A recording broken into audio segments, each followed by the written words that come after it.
Министерот за здравство Азир Алиу денеска ја посети клиниката за детски болести Мајчин дом по повод проширувањето на просторните капацитети на одделот за психофизиологија. Алиу истакна дека проширувањето возможува поефикасна организација на дијагностичките и терапевтските активности и обезбедување стручна поддршка во областа на детскиот развој.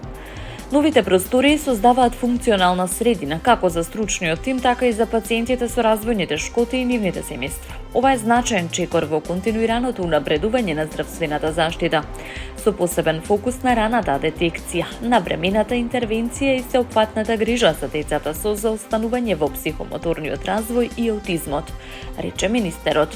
Реализацијата на овој проект беше возможна благодарение на соработката со општествено одговорни компании и поединци кои ја поддржале иницијативата. Министерството за здравство и клиниката за детски болести остануваат посветени на унапредување на условите за третман и обезбедување највисок квалитет на здравствена заштита за најмладите пациенти.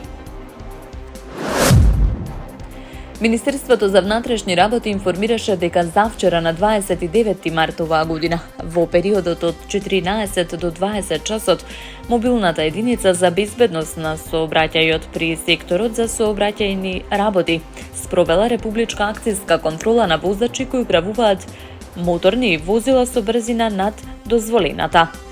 Во рамки на контролата изречени се 41 мерка надвор од населено место и една во населено место за прекршување на ограничувањата на брзината. Едно лице е лишено од слобода, според кривичниот законник, затоа што управувало моторно возило во спротивна насока на автопат, што представува сериозен ризик за сообраќајната безбедност. Сообраќајните контроли продолжуваат и во наредниот период. Апелираме до сите учесници во сообраќајот доследно да ги почитуваат правилата и пропишаните ограничувања на брзината.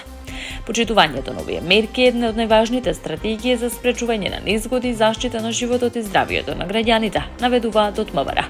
Оттаму потенцираат дека само со одговорно однесување на сите учесници на патот може да се постигне безбеден сообраќај. Според податоците на Агенцијата на Обединетите нации за бегалци, повеќе од 200.000 луѓе, претежно сирици, ја преминале границата од Либан кон Сирија од почетокот на војната меѓу Израел и Хезболах на почетокот на март. Привремената представничка на агенцијата во Сирија, Асер Ал-Мадаин, изјави дека речиси 180.000 од овие луѓе се сириски бегалци кои претходно избегале од Сирија и се заслониле во Либан, сега се принудени повторно да бегаат. Дополнително, повеќе од 28.000 либанци исто така ја преминале границата, бегајќи од интензивното израелско бомбардирање. Пристигнуваат исцрпени, травматизирани со малку работи, нагласи Ал-Мадејен, додавајќи дека бројот на луѓе што би можеле да ја преминат границата во наредните денови може да достигне до 300.000 и до 350.000. Војната започна на 2 март, кога проиранскиот Хезболах го нападна Израел, вовлекувајќи го Либан во регионален конфликт, како одмазда за убиството на врховниот лидер на Иран Али Хамнеи. Либан во минатото прими повеќе од 1 милион сириски бегалци од граѓанската војна. По падот на Асад кон крајот на 2024 година, над половина милион се вратиле во Сирија. Американскиот председател Доналд Трамп преку објава на социјалната мрежа Truth Social порача дека Соединетите Американски држави повеќе нема автоматски да интервенираат во безбедносни и енергетски кризи на европските сојузници. Трамп посочи дека европските земји, вклучувајќи кој Обединетото кралство, мора самостојно да се справуваат со последиците од кризата во Ормускиот теснец, една од клучните рути за глобалниот транспорт на нафта. Ке мора сами да научите да се борите. Соединетите Американски држави повеќе нема да бидат тука да ви помагаат, како што вие не бевте тука за нас, напиша Трамп, нагласувајќи дека Европа треба да собере храброст и сама да го преземе теснецот. Тој предложи дека европските држави можат да набавуваат енергенси директно од Соединетите Американски држави, истакнувајќи дека американските ресурси се доволни за снабдување.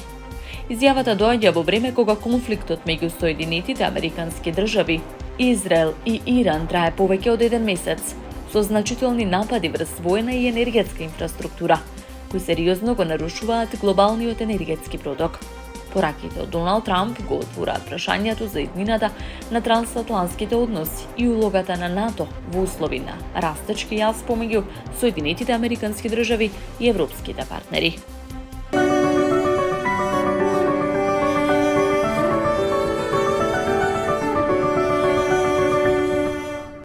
Под влијание на циклонска активност, денес и утре се очекуваат врнежи од дожд, кои наместа ќе бидат пообилни над 20 литри на метар квадратен, соопшти управата за хидрометролошки работи.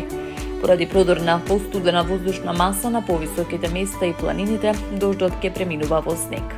Утре и в сабота ќе дува засилен повремено силен ветер кој локално ќе достигнува брзини над 70 км на час.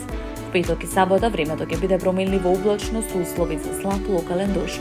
Додека од недела се очекува стабилизација на времето и пораст на температурите.